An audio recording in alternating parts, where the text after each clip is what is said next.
नमस्कार। हमारे चैनल में आपका स्वागत है। मैं हूं रामचंद्र मौर्य। आज़ादी की 76वीं वर्षगांठ पर आप सबको हार्दिक बधाई और शुभकामनाएं। अमृत काल में चल रहा अमृत काल का जश्न अभी और आगे चलेगा, लेकिन आज 76वीं वर्षगांठ हो गई और पूरे 75 साल बीत चुके हैं आज़ादी के। लेकिन हमारे प्रधानमंत्री नरेंद्र मोदी ने जिस तरह से भाषण दिया है लाल किला पर, उसकी चौतरफा आलोचना हो रही है। और न तो विकास के किसी मुद्दे पर उन्होंने बात किया, न विकास की किसी संभावना पर किसी तरह की कोई घोषणा की, और न गरीबों के लिए कल्याणकारी योजना, और न बेरोजगारों के लिए रोजगार। किसी चीज की घोषणा नहीं हुई, जबकि देश संकट के दौर से गुजर रहा है।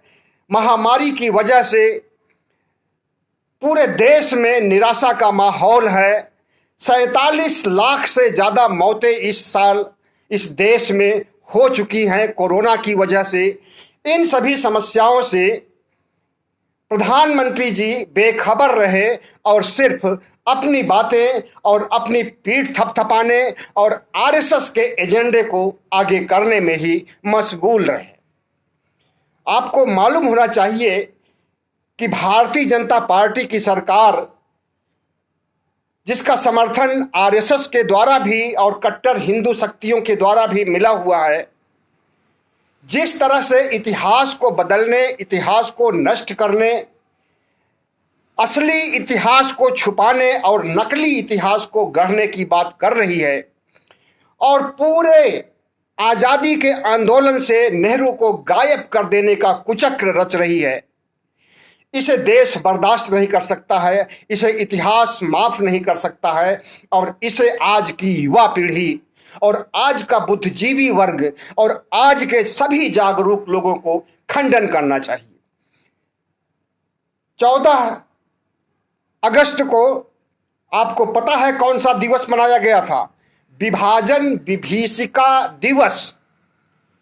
मतलब कि उस दिन विभाजन हुआ था भारत और पाकिस्तान का, और उस विभाजन के लिए नेहरू और गांधी जिम्मेदार थे।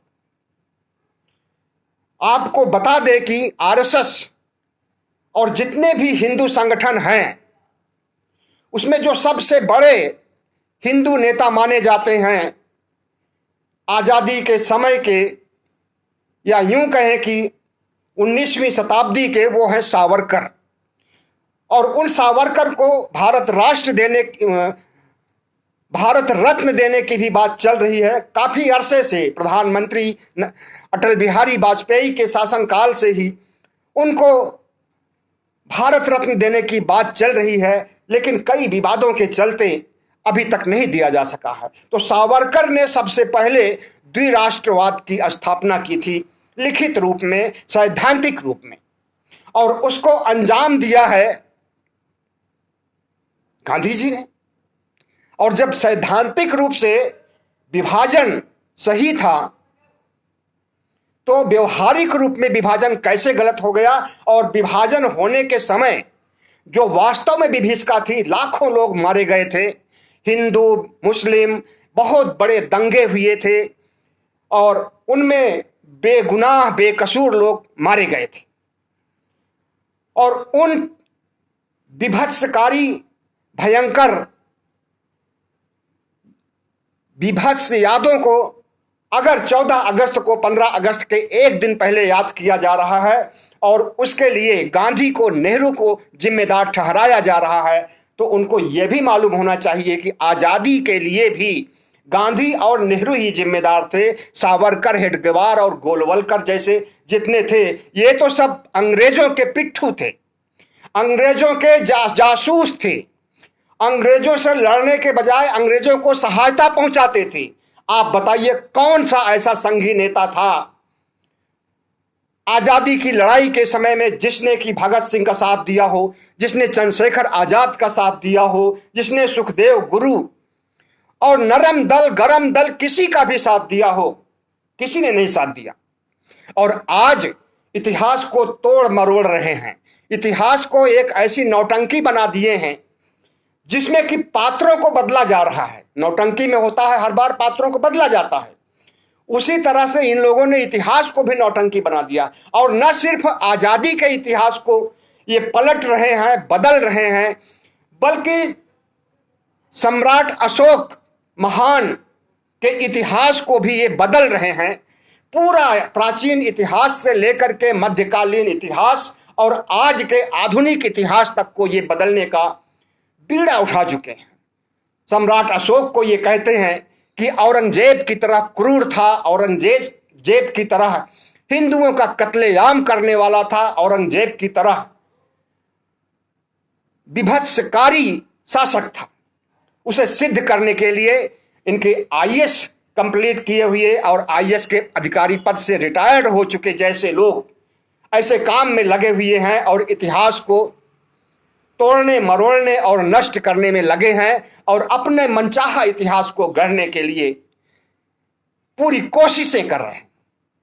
उसी तरह से नेहरू, अभी एक कोलाज बनाया गया था भारत की आजादी के लिए 1947 से लेकर के 1930 और उसके पहले तक के जितने भी शहीद हुए हैं उनमें कई लोगों का नाम उसमें दिया गया है, लेकिन नेहरू जी उसमें से नदारद हैं। आपको पता है कि अंबेडकर की भूमिका, नेहरू की भूमिका, सरदार पटेल की भूमिका, गांधी जी की भूमिका, अशफाकुल्ला खान की भूमिका, भगत सिंह की भूमिका कितनी बड़ी थी। और हम समझते हैं कि अगर आधुनिक इतिहास से, आजादी के इतिहास से नेहरू और गांधी को हटा दिया जाए तो इतिहास बचेगा ही नहीं। लेकिन ये नेहरू को हटाने और नेहरू को कोई भी क्रेडिट देने या उनकी इज्जत करने के पक्ष में नहीं है, उन्हें इतिहास में रखना ही नहीं चाहते हैं। इज्जत देने की बात तो दूर, नेहरू ने जिन सरकारी कंपनियों को खड़ा किया था, एक नहीं 9 रत्न स्थापित किया था। 9 रत्न का होता है 9 बड़ी कंपनियां, 9 रत्नों की स्थापना किया था पंडित नेहरू ने। और वो 9 रत्न आज कहां है? सब के सब बेच दिए गए, निजी क्षेत्र में चले गए और उनसे पैसा कमा लिया। और नेहरू जी ने जितने भी बांध बनवाए, जितने भी अस्पतालें बनवाई, जितने भी स्कूल कॉलेज यूनिवर्सिटीज बनवाए, उसी का इस्तेमाल कर रहे हैं और नेहरू जी का कोई योगदान मानते ही नहीं। असल में नेहरू जी से संघी लोग, भाजपाई लोग, कट्टरपंथी हिंदू लोग नफरत क्यों करते हैं, उसके तह में जाने की जरूरत है। सबसे पहली बात तो हम बता दें कि नेहरू जी नास्तिक थे। नेहरू जी अक्सर कहा करते थे, जब कोई पूछता था ईश्वर के बारे में, परमात्मा के बारे में, तो कहते थे हमें ईश्वर से, परमात्मा से कोई मतलब नहीं है। हमारी नजर में तो ईश्वर और परमात्मा होता ही नहीं है, और अगर कोई ईश्वर और परमात्मा होता हो तो वो अपना काम करे और हमें अपना काम करने दे। ये शब्द हैं नेहरू जी के ईश्वर के बारे में। तो ये रहा इनका संघी सोच कि सबसे पहला कारण था, इसलिए क्योंकि वो नास्तिक थे। और आज की जो सरकार है, नेहरू जी पाखंडी नहीं थे, नेहरू जी अंधविश्वासी नहीं थे, नेहरू जी विज्ञानवाद पर पूरा जोर देते थे और नेहरू जी बुद्धिज्म को भी मानते थे, दिखावे के रूप में नहीं, सैद्धांतिक तौर पर। और ठीक उसी तरह से अंबेडकर भी नास्तिक थे। अंबेडकर का भी किसी भगवान, किसी ईश्वर, किसी 33 करोड़ देवी देवता में कोई भरोसा नहीं रहा और उन्होंने तो मनुस्मृति को भी जला दिया था। इसी तरह भगत सिंह भी नास्तिक थे। तो आजादी के आंदोलन में गांधी जी को छोड़ करके बाकी सुभाष चंद्र बोस, भगत सिंह, सुखदेव, राजगुरु, जितने भी बड़े बड़े क्रांतिकारी और शहीद हुए हैं, यहां तक कि सुभाष चंद्र बोस भी नास्तिक थे। ईश्वर में उनका भरोसा नहीं था। ईश्वर में भरोसा करने का मतलब है कि जो कुछ कर रहा है ईश्वर कर रहा है, और जो अच्छा कर रहा, जो बुरा कर रहा है, ईश्वर कर रहा है। इसलिए अगर हमें गुलामी की जहालत झेलनी पड़ रही है तो ईश्वर झेलवा रहा है। इसीलिए ये लोग आजादी की लड़ाई भी नहीं लड़े, क्योंकि ये ईश्वर को मानते हैं। और जो लोग ईश्वर को नहीं मानते थे वो लोग लड़ाई लड़े। लेकिन इसका एक अपवाद भी है। गांधी जी ईश्वर को भी मानते थे और लड़ाई लड़ने में भी सबसे आगे रहे, यहां तक कि नेहरू जी से भी आगे रहे। महात्मा गांधी राष्ट्रपिता कहे जाते हैं, हालांकि संविधान में ऐसी कोई व्यवस्था नहीं है राष्ट्रपिता की। राष्ट्रपिता व्यवहारिक रूप से माने जाते हैं और उसके हकदार हैं वो नास्तिक नहीं थे। लेकिन उनके बारे में क्या कहा जाता है कि मलयालम भाषा में साउथ में एक पत्रिका निकलती है, आरएसएस की पत्रिका है, उसमें लिखा गया है, अभी हाल ही की बात है, कि हमें नेहरू को गोली मारना चाहिए था, गांधी को नहीं। नेहरू से इतना ज्यादा नफरत आरएसएस को है, संघ को है, आरएसएस के तमाम संगठनों को है, कट्टर हिंदू पंथियों को है, भाजपा को है और मोदी जी को। लेकिन सरदार से बहुत प्यार है, सरदार से बहुत लगाव है। सरदार से, सरदार पटेल से लगाव अगर है तो अच्छी बात है, लेकिन सरदार पटेल का कद ऊंचा कर देने से नेहरू का कद नीचा नहीं हो जाएगा। और अगर कांग्रेसी नेहरू का कद ऊंचा कर देंगे और गांधी जी का कद नीचा कर देंगे तो गांधी जी का कद भी नीचा नहीं हो पाएगा। आज दो धाराएं बह रही हैं। पहली धारा में कांग्रेस है, जो कि नेहरू को आजादी के लिए जिम्मेदार, इस देश के विकास के लिए, इस देश के इंफ्रास्ट्रक्चर के लिए और इस देश की खुशहाली के लिए नेहरू को जिम्मेदार मानता है और किसी को नहीं मानता।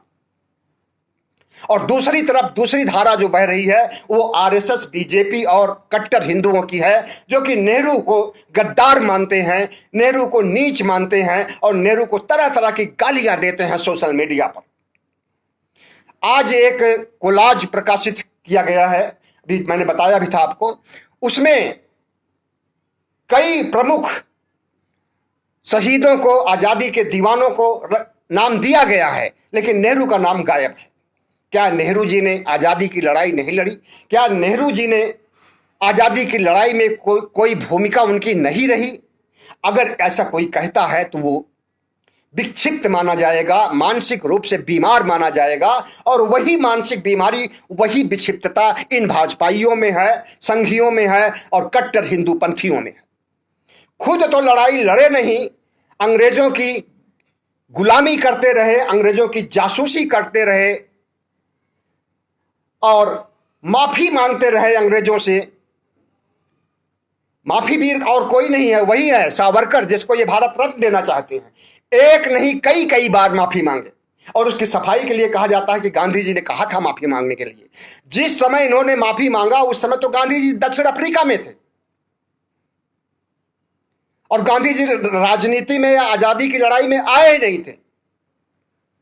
गांधी जी तो 1915 के बाद आए हैं और ये कई बार माफी 1915 के पहले ही मांग चुके थे। और अंग्रेजों ने इन्हें जिस काला पानी की सजा दी थी उसमें एक बार ऐसा भी हुआ था कि ये जेल के शिक्षकों से भाग करके समुद्र में कूद पड़े थे और वहां अंग्रेज सेना ने इन्हें खदेड़ा था, चोर चोर कह करके खदेड़ा था। ये बीबीसी की खबर है, चोर चोर कह के खदेड़ा था और ये भाग रहे थे, आगे पीछे पुलिस भाग रही थी और चोर चोर कह करके पुलिस इनको पकड़ी और उसके बाद फिर हिरासत में ली और उसके बाद फिर ये माफी मांग करके आजाद हुए। और इतना ही नहीं बल्कि अंग्रेज सरकार इनको पेंशन भी दिया करती थी। वो पेंशन कितना थी, 60 रुपए थी, 150 रुपए थी, इसके बारे में स्पष्ट आंकड़े नहीं है। कोई कहता है 60 रुपए देती थी, कोई कहता था 150 रुपए। उस समय 60 रुपए और 150 रुपए का बहुत वैल्यू था, आज के 1000 के बराबर, 1000 से भी ज्यादा का वैल्यू था उसका। तो ऐसी स्थिति में अगर नेहरू को ये बदनाम करना चाहते हैं और अपना राष्ट्रवाद दिखाना चाहते हैं, वे लोग जो कि आजादी की लड़ाई लड़े ही नहीं और आजादी की लड़ाई से काफी दूर रहे, बल्कि आजादी की लड़ाई में अंग्रेजों की मदद किया, हम हिंदुस्तानियों की जासूसी किया और इनकी खबरें वहां तक ये पहुंचाते रहे। और पकड़े जाने पर, और अभी जो है सोशल मीडिया पर चल रहा है कि हेडगेवार भी 1925 में आरएसएस की स्थापना के बाद आरएसएस से इस्तीफा देकर के आजादी की लड़ाई लड़े थे और जेल गए थे।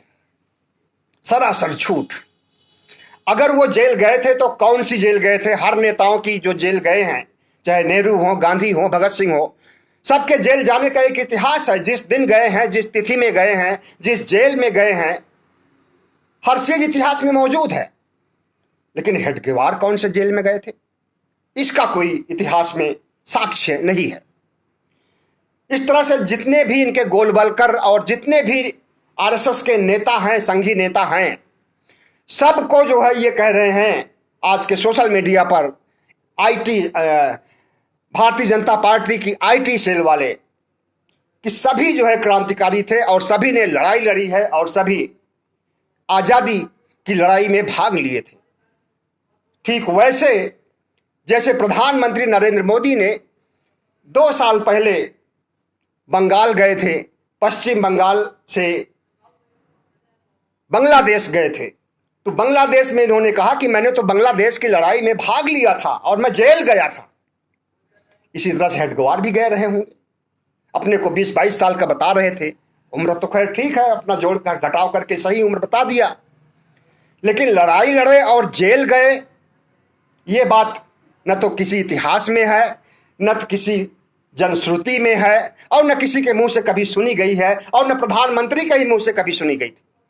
और वही प्रधानमंत्री नरेंद्र मोदी आज जिस तरह से महिला सशक्तिकरण की बात कर रहे हैं, और होनी चाहिए सशक्तिकरण की बात, और जिस तरह से वे कह रहे हैं, महिलाओं को लेकर के चिंता जाहिर कर रहे हैं कि महिलाओं को अपमानित करने वालों को सोचना चाहिए और अपमानित करने की मानसिकता बदलनी चाहिए, अच्छी बात है। लेकिन यही प्रधानमंत्री नरेंद्र मोदी हैं जो कि सोनिया गांधी को जर्सी गाय बोल चुके हैं। जर्सी गाय ही नहीं बल्कि 50 करोड़ की गर्लफ्रेंड, 50 करोड़ की गर्लफ्रेंड ही नहीं, कांग्रेस की विधवा। और सिर्फ सोनिया गांधी को नहीं, ममता दीदी को उन्होंने क्या बोला है आपने भी सुना होगा। बंगाल चुनाव के समय जैसा कोई गुंडा मवाली बोलता है, ठीक उसी भाषा में दीदी ओ दीदी। इसी से समझा जा सकता है कि प्रधानमंत्री नरेंद्र मोदी में महिलाओं के प्रति कितनी संवेदना है और महिलाओं के प्रति वो क्या सोचते हैं, सोनिया गांधी के बारे में क्या सोचते हैं, ममता दीदी के बारे में क्या सोचते हैं, और इस देश की महिलाओं के बारे में क्या सोचते हैं। लेकिन ये तो सबको पता ही है कि उनकी कथनी में और करनी में बहुत बड़ा अंतर है। आज प्रधानमंत्री नरेंद्र मोदी ने लाल किला पर जब भाषण दिया तो उनसे उम्मीद की जा रही थी कि बेरोजगारी पर कुछ बोलेंगे और बेरोजगारी के निदान के लिए युवाओं को आश्वासन देंगे, लेकिन ऐसा कुछ नहीं हुआ। काला धन वापस लाने की बात भी नहीं हुई। और आपको बता दें कि कांग्रेस के समय में 2013 तक, या यूं कहें कि 2014 तक, जितना काला धन विदेशों में गया था, अब उसका 8 साल में 2 गुना हो गया है। काला धन ला करके हर गरीब और हर भारतवासी के खाते में 15 से 20 लाख रुपए भेजने की बात कहा करते थे प्रधानमंत्री नरेंद्र मोदी। उस वादे को, उस जुमले को तो भुला चुके हैं, लेकिन काला धन एक भी वापस नहीं आया, और बल्कि अलबत्ते और काला धन 50 लाख करोड़ का काला धन हमारे देश से इनके शासनकाल में जा चुका है। तो साथियों, प्रधानमंत्री नरेंद्र मोदी अगर कहें कि हम पूरब दिशा की ओर जा रहे हैं और हमें पूरब दिशा की ओर जाना है, तो आप समझिए ये पश्चिम दिशा की ओर जाएंगे। अगर नरेंद्र मोदी कहें कि भारत की विविधता पर हमें गर्व है, तो ये समझ लीजिए कि भारत की विविधता को ये नष्ट करना चाहते हैं, और भारत को विविधता वाला नहीं, बहुल समाज, बहुल संस्कृति, सर्वधर्मीय संस्कृति, साझा संस्कृति को ये नहीं मानते हैं। विविधता की बात करते हैं लाल किला पर, और हिंदू राष्ट्र बनाने की बात करते हैं आरएसएस के गले में गलबहियां डाल करके। जो शख्स हिंदू राष्ट्र बनाने के लिए तमाम उग्र आंदोलन करवाए, हिंदू राष्ट्र बनाने के लिए कस्में खाए खिलाए, और संविधान को नष्ट करके दूसरा संविधान लागू करने के लिए संविधान का प्रारूप पेश करें। आपको बता दें कि हरिद्वार धर्म संसद में तो पेश किया ही गया था भगवा संविधान, और अभी दैनिक जागरण में एक खबर छपी है कि इलाहाबाद में साधु संत और जितने कट्टरपंथी हिंदू हैं, इन्होंने संविधान की प्रस्तावना और संविधान के तमाम अनुच्छेद भी तैयार कर लिए। अब उसमें मनुस्मृति को जोड़ना बाकी रह गया है। हिंदू राष्ट्र बनाने पर वही संविधान लागू किया जाएगा। तो इस तरह से भारत की विविधता की बात करना प्रधानमंत्री के मुंह से शोभा नहीं देता है। सोच कुछ और मुंह में कथनी कुछ और। साथियों, प्रधानमंत्री नरेंद्र मोदी ने कहा है कि 2047 तक, मतलब 2047 तक हमारी आजादी के 100 साल पूरे हो जाएंगे और उस 100 साल में विकसित भारत का लक्ष्य होना चाहिए। और उसके लिए उन्होंने 5 प्रण दिलाया है, 5 प्रतिज्ञाएं दिलाई हैं। और उसमें पहली प्रतिज्ञा है कि 2047 तक हमें विकसित भारत का लक्ष्य बना करके काम करना है और उस लक्ष्य पर सभी देशवासी को चलना है। विरासत पर गर्व करना है, जो हमारी प्राचीन विरासत है, धार्मिक विरासत है, सांस्कृतिक विरासत है, राजनीतिक विरासत है, उस पर काम करना है। गुलामी की मानसिकता को त्यागना है और आजादी पर काम करना है। और तीसरी उनकी धारणा है, चौथी, एकता और एकजुटता। और इस तरह से 2047 में विकसित भारत का लक्ष्य प्राप्त करने के लिए हमें एकजुट होना पड़ेगा और एक होना पड़ेगा, हर एक पूर्वाग्रहों को छोड़ करके। नागरिकों के कर्तव्य के प्रति जागरूकता और आत्मनिर्भरता, इतनी चीजों का उन्होंने आज के भाषण में जिक्र किया है। लेकिन इसी तरह का जिक्र प्रधानमंत्री नरेंद्र मोदी ने जब 2014 में कमान संभाली थी तो उसके बाद भी कई बार लाल किला से कर चुके हैं। गरीबों को पक्का मकान देंगे, किसानों को इनके आमदनी दोगुनी कर देंगे, सबको घर देंगे, काला धन वापस लाएंगे, 2 करोड़ रोजगार देंगे, बुलेट ट्रेन देंगे, हर खाते में 15-20 लाख देंगे, स्मार्ट सिटी देंगे, और भी बहुत सी हैं। अभी तो पूरा हमें याद नहीं आ रहा है और समय भी खत्म हो रहा है। तो इस तरह से अगर प्रधानमंत्री जी आज इस तरह से बात कर रहे हैं कि 5 प्रण लेना है, तो उनको हम याद दिला दें कि वे तो, और उनके पार्टी के जो भारतीय जनता पार्टी के अध्यक्ष हैं, उन्होंने तो घोषणा कर दिया है कि अब इस देश में विपक्ष बचेगा ही नहीं। विपक्ष के ना बचने का मतलब है लोकतंत्र नहीं बचेगा, और लोकतंत्र नहीं बचेगा तो देश नहीं बचेगा, संविधान नहीं बचेगा। तो लोकतंत्र को नष्ट करने के लिए, संविधान को नष्ट करने के लिए, और इस देश की साझा संस्कृति को नष्ट करने के लिए, और भारत को हिंदू राष्ट्र बनाने के लिए इनकी जो कुटिल चाल चली जा रही है,